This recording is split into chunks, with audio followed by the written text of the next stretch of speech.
لە سەروبەندی پێکێنانی حکوومەتی نوێی عێراق تا ئێستا لە ئەجێدای یەکێتی و پارتی ئاساییکردنەوەی دۆخی کەرکووک و هەوڵدان بۆ دانانی پارێزگارێکی کورد بۆ شارەکە وەکو پێویست نییە. ئەمەش لە کاتێکدایە دۆخی کەرکووک و ناوچەکانی دیکەی دەرەوەی ئیدارەی هەرێم لە خراپترین ئاستیدایە وا دەخوازێت کە گۆڕانکاری بکرێت.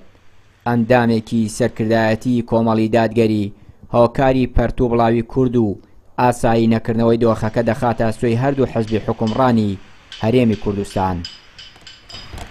بەداخەوە دوو حزبی دەسەڵات لە زۆربەی ئەو کۆبنەوانی کە ئەیان ئەو ڕێکەوتانی کە لەگەڵ ناوەندا ئەنجامی ئەدەین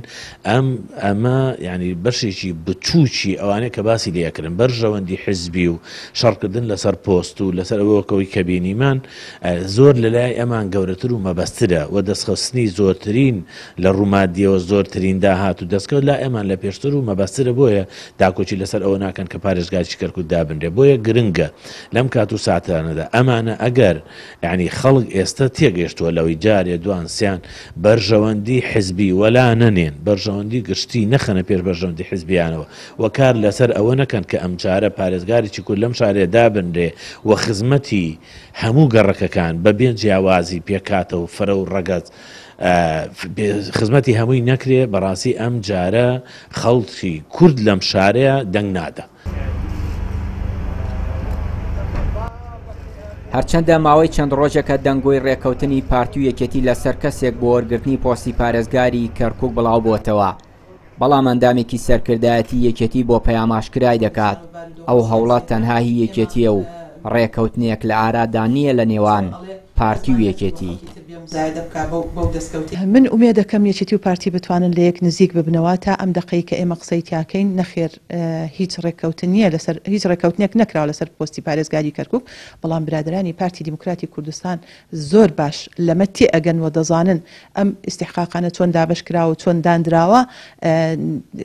ئەوانش بڕوای ئەوانش ئەزانن کەمە استیحقاقی یەکێتیە. ئێمە ئومێ دەکەین دووبارەیەکەمەوە ئێستا وتم ئومێ دەکەین هەموو لایەنەکان پشتیوانی لێ بکەن بە تایبەتی پارتی دیموکراتی کوردستانمە لە بیرمان نەچێ لە کاتی